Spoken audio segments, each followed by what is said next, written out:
Go ahead and get welfare, you poor thing." Those were the last words they uttered before leaving.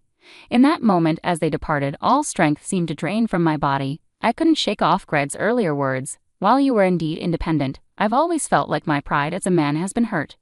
From now on, I will build a family with Brandy, so please let's get a divorce." Feeling numb, I signed the divorce papers, signaling my intent to end our marriage. Some time later, I decided to pursue property division. During a meeting with a lawyer, my sister brazenly demanded a share of our assets. However, the lawyer's response caught us off guard. Bursting into laughter, he exclaimed, "Aren't you the one on welfare?" My sister's face turned pale, and she let out a ridiculous scream upon seeing the documents the lawyer placed on the table. "My name is Aaron Anderson. My husband Greg and I were married for 18 years. I'm 45 and Greg is 42. We have a daughter named Jenny, who is 17 and in high school. Greg and I met through work at related companies. Initially, I saw Greg as a younger brother figure, but over time, our relationship grew into something more. We had Jenny without serious issues, assuming we'd enjoy our second phase of life once she was grown. That was until my sister Brandy showed up unannounced with a suitcase. Unlike my brother, I've never gotten along with her. She always treated me poorly, taking my things and even stealing my friends and boyfriends. Despite my efforts to avoid her, she interfered with my life at every turn. I moved away, got my real estate license, and built a life in New York, hoping to keep her at a distance. For our wedding, Greg and I opted for a private affair, knowing my sister's tendencies. My parents kept our marriage a secret, but somehow Brandy found out. I was looking forward to time with my husband once Jenny left for college, but then Brandy arrived, disrupting everything. "Wow, Aaron, this is a nice house you have here. Did you buy it?" Her voice snapped me back to reality. "There's a room available here. I'll be using this one, thanks," she declared, ignoring my protests. Today was a holiday, Jenny was at school, and Greg was at work. "Could you please leave before they come back?" I pleaded in vain. That evening, both Greg and Jenny returned home to find Brandy there, uninvited. Who might this be?" Greg asked, puzzled. Brandy introduced herself with a charm that belied her true nature. "I'm Aaron's sister, Brandy. I found your wedding photos at Mom's and decided to drop by." Greg, aware of my strained relationship with Brandy, looked uncomfortable. Before long, Brandy proposed moving in, claiming she'd been fired and needed a place to stay temporarily. Despite my objections, Greg and Jenny seemed to sympathize with her plight. "If it's just for a little while, I guess it's okay," Greg conceded, much to my dismay. Thus began a turbulent daily routine with my sister, who not only refused to contribute but also started taking money from my wallet without permission. "I've warned you about this behavior," I confronted her one day. "If you need money, at least ask me what you're buying." But Brandy remained defiant. "Why should I report to you? It's my money now." I hoped she would find a job and leave quickly, but she showed no signs of job hunting. Meanwhile, Greg's supposed overtime at work didn't match his salary, raising suspicions that he and Brandy were spending too much time together. I confronted him about it. "Your salary doesn't include overtime, does it? If you can't ask for overtime pay, should I ask on your behalf?" I questioned Greg, trying to keep my voice steady. His response surprised me. "What are you doubting? I'm properly paid for my overtime, separate from my salary." "There's no issue," Greg retorted, his typically mild demeanor replaced with a rare outburst. This sudden change unsettled me deeply, signaling a crisis in our otherwise stable life. Meanwhile, my sister continued to linger around the house, consuming more resources than even Jenny. Frustrated, I discussed the situation with our parents, who apologized for inadvertently revealing our marriage and home to my sister. Despite living far from them, I had hoped to maintain peace with Greg and Jenny, but my sister's intrusion threatened that. She must have been planning to find us the moment she saw our wedding photos, I lamented to myself, fearing she intended to disrupt our lives once more. Doubts crept in about my sister's claim of being fired. Was it possible she quit deliberately to freeload off us and make my life miserable again? If so, I needed to act swiftly to evict her from our home. "You said you were fired, but wouldn't you be eligible for unemployment benefits if you were enrolled in employment insurance?" I confronted her one day. "I've always worked part-time, so I wasn't enrolled in anything like that." "That's why I'm in trouble," she replied defensively, deflecting responsibility onto me as the independent sister. Her nonsensical logic left me speechless. Discovering she had never held a full-time job explained why her job search yielded nothing. 3 months into her stay, my worst suspicions were confirmed when I caught Greg and her having an affair. A meeting was cancelled and I saw them at a cafe, holding hands and chatting happily. I recounted, still reeling from the shock of the betrayal. It's inconceivable for a brother-in-law and sister-in-law to behave like that. Confronting them at home, I exploded with emotion. "So the overtime was a lie, huh? pretending to job hunt while hanging out with Greg. At your age, can't you be satisfied without taking something from me? Greg and Brandy confessed to the affair casually, adding insult to injury. If I had known your sister was such a beautiful woman, I wouldn't have avoided her just because you told me to, Aaron, Greg remarked callously. I've always felt my pride as a man was being hurt. From now on, I want to build a family with Brandy. Let's get a divorce. He slid a prepared divorce paper across the table, filled out in his section. Feeling betrayed and hurt, I knew there was no going back. Fine, there's no way we can rebuild this, I replied, devastated. From now on, I won't support you financially, Brandy. Brandy laughed disdainfully. Go ahead and get welfare, you poor thing, she mocked, her words laced with contempt. Greg added insult to injury. Since custody usually favors the mother, it's better for Jenny to be with you, Aaron. Do whatever you want from now on.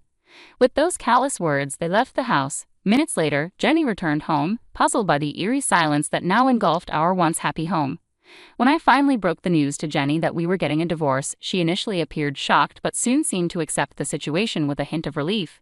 After some time, the divorce was finalized, and I decided to discuss compensation with Greg and Brandy in the presence of a lawyer I had hired. Brandy shamelessly demanded a share of our assets. However, the lawyer's response caught her completely off guard.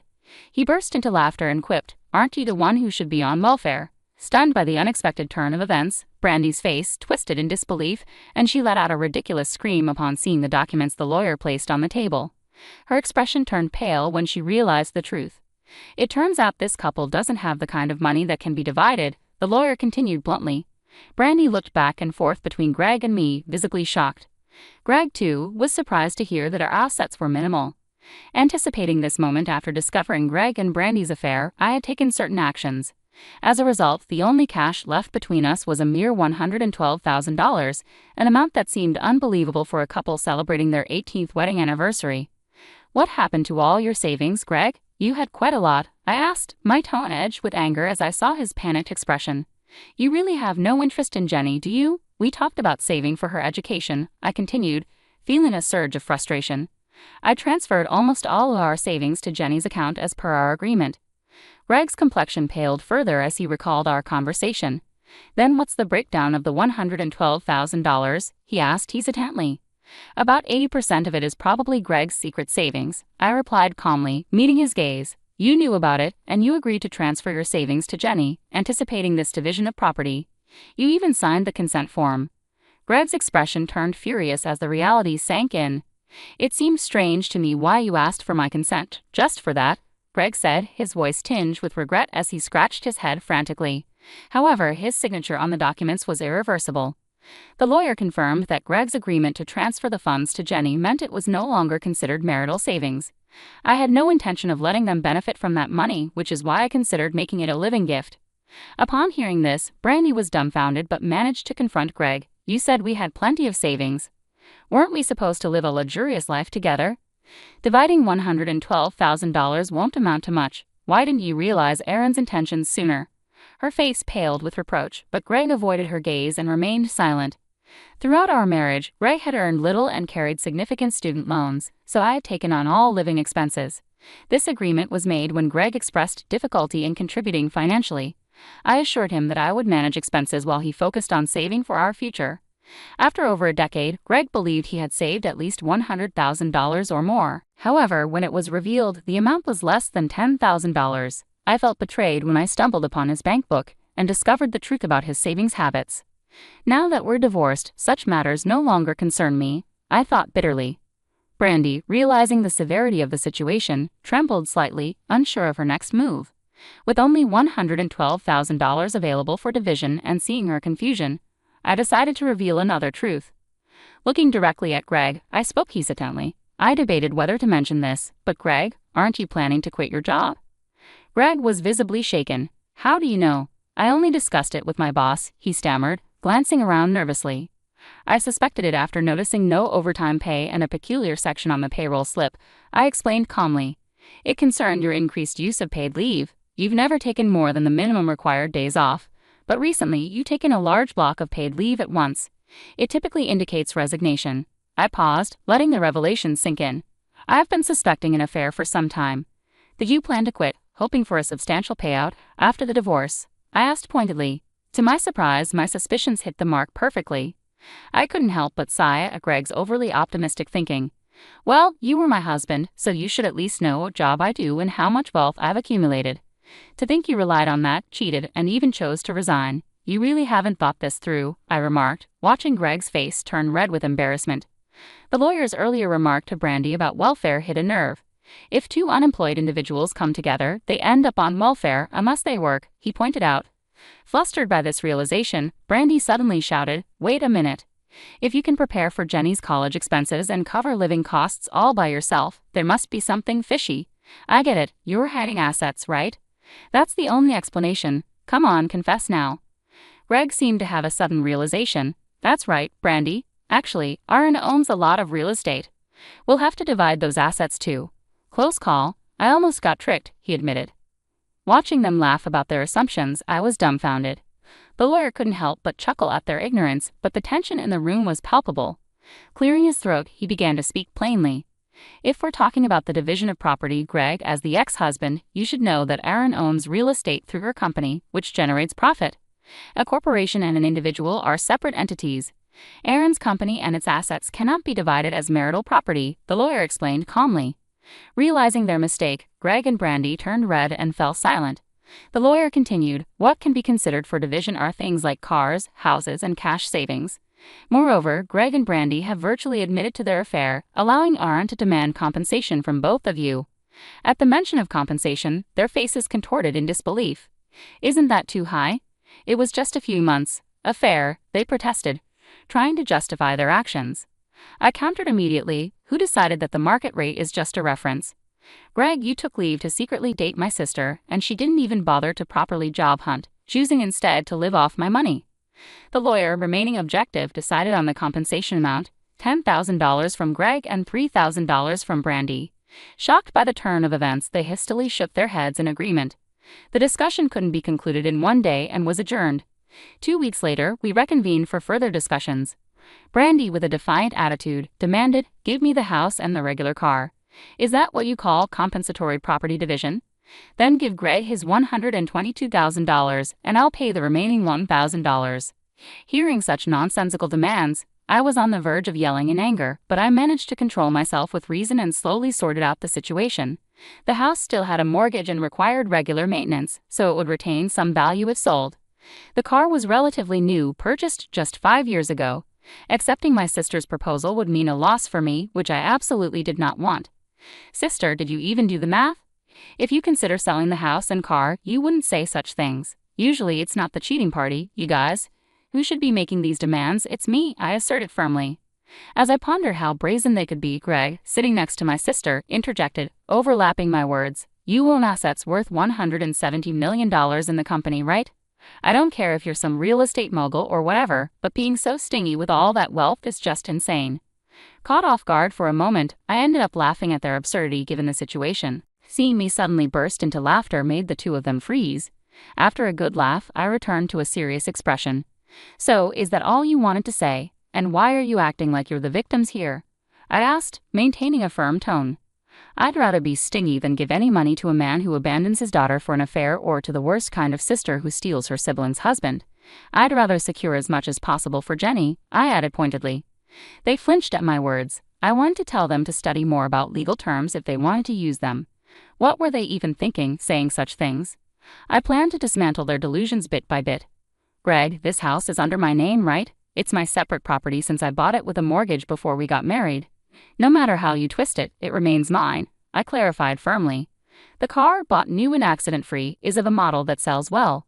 If you want it, you'll have to pay me half its appraised value. That's how property division works. Brandy, clueless about legal nuances, and Greg, who hadn't thought it through, were landing themselves in trouble again. Greg pleaded with me after showing some semblance of thought. Can you just give us enough money to start our new life? Please? Greg's apology seemed superficial. It was clear he just wanted to solve the immediate problem. I don't need such a shallow apology, I steeled my heart and responded firmly. Given your attitude, it seems like you wouldn't want to pay for Jenny's child support either. There's not a single thing I'm willing to compromise on. Why should I have to worry about your living expenses? I firmly stated my position, and realizing they couldn't persuade me further, they reluctantly signed the necessary documents. Sometime after the divorce and property division were settled, Brandy called me repeatedly, complaining. "Why does Greg have so much debt? Weren't you paying the living expenses? What's going on?" she questioned heatedly over the phone. I patiently explained the reality to her. That should have been obvious when it came out that he only had less than $10,000 saved, despite having years to save. Maybe he made some big purchases on credit or something like that. As I asked this, Brandy eagerly shared her situation. Yes, he took loans of several thousand to buy nonsensical brand items. It turns out his credit card was set to revolving payments without him knowing, making a huge mess. So this guy is just a debt disaster. How could you push such a person onto me? You're the one who stole him, remember? I retorted with a half laugh, and Brandy fell silent. It seemed Greg had been accumulating debts I wasn't even aware of. Now, demand letters were arriving in droves. He must have been careless with his address change, or perhaps in the chaos of starting a new life, he forgot to hide them. "Oh, and there's one more thing I haven't told you, Brandy," I added, noting her distress. Greg mentioned he was working in construction now as a sole proprietor. While this meant his income and residence taxes were deducted, he was responsible for managing other necessary payments himself. Being self-employed, I handle my national pension and health insurance. When Greg left his job in real estate, I made arrangements for Jenny to be covered by the national health insurance as well. I took care of my taxes and such, but it turned out Greg hadn't paid his national pension for a year since he switched jobs, I explained calmly. I was covering the health insurance, so there was no issue there. Due to some mistake, a national pension demand notice was sent to our house. I contacted Greg and got his permission to open it, and it was indeed a demand notice he had been hiding all along, and I hadn't noticed. I continued. I pay my own national pension and assumed Greg was paying his. When I called Greg about opening the demand notice, he almost cried and begged for help. I recounted. "National pension costs that much? You're kidding, right? I can't pay this. We were a family, weren't we? Can't you do something, please?" Greg had pleaded. "What nerve to say that?" I responded sharply. "The very person who abandoned his wife and child is asking for help." My logic left Greg speechless again. Realizing there was no way out, Brandy seemed to lose all hope over the phone as well. "So we'll have to figure it out yourselves," I concluded, ending the call. Eventually, Greg called, complaining about the high taxes on the car I had taken and how expensive the vehicle inspection was. Maintaining a car costs this much. I thought taxes were just a few dollars, but they're in the hundreds, and the vehicle inspection cost so much. Greg lamented. It's tough, isn't it? Can't you take it back?" he asked, hoping for a solution. After I curtly refused, Greg hung up, deflated. He kept sending emails asking for help, but when I warned him that any more harassment would lead me to report him for stalking, he stopped. Brandy and Greg were in for a tumultuous divorce. They couldn't finalize it because of petty arguments. Eventually, Greg chose to declare bankruptcy.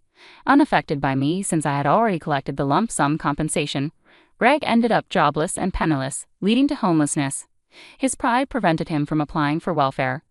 Brandy, who faced divine retribution after stealing her sister's husband and divorcing within 3 months, saw her social relationships crumble. Disowned by family and relatives, she struggled with job hunting due to her attitude. Even when she managed to get part-time jobs, her domineering nature and refusal to accept fault led to immediate dismissals. The lawyer's warning about welfare became a reality. Clinging to her possessions, Brandy was ineligible for welfare, evicted from her apartment, and became homeless like Greg.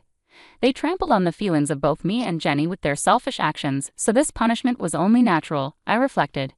Now it's just the two of us living together, but our days haven't changed much. Jenny said she felt relieved after Greg, who never did anything for her yet always complained about studying and going to a good university, was gone. Then she splendidly passed the entrance exam to an Ivy League university. Seeing my daughter about to start her college life this fall fills me with renewed emotion, I concluded. As I near 46, busy in a good way with work and still healthy, I'm motivated to keep pushing forward.